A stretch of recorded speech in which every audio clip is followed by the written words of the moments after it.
Maliban sa shallow low pressure area at sa habagat na nagdadala na ng ulan sa iba't ibang bahagi ng ating bansa, binabantayan na rin ang panibagong bagyong posibleng pumasok sa Philippine Area of Responsibility sa Huwebes. Saksi si Trisha Zafra.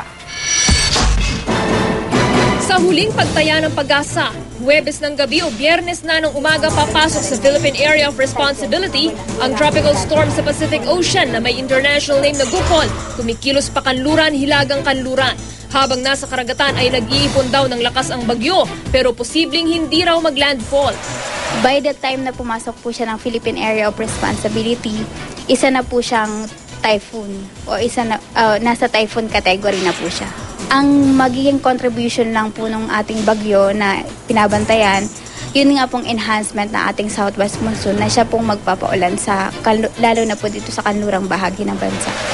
Sa satellite image ng Weather Central, namataan sa bahaging ito ng Pacific Ocean ang bagyong papangalanang Butchoy. Pero di pa man lumalapit si Butchoy, nananalasan na ang shallow low pressure area o namumuong sama ng panahon na nasa mahigit 100 kilometro mula southwest Cotabato.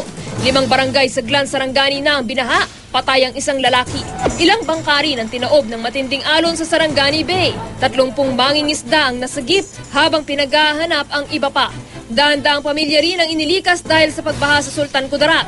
Sa Marilog, Davao City, isang buhay naman ang kinitil ng landslide na bunsod ng pag-uulan. Di rin nakaligtas sa pagbaha ang Kidapawan City. Mahigit 100 pamilya ang apektado ayon sa NDRRMC. Karamihan ay nakatira malapit sa umapaw na Nuangan River.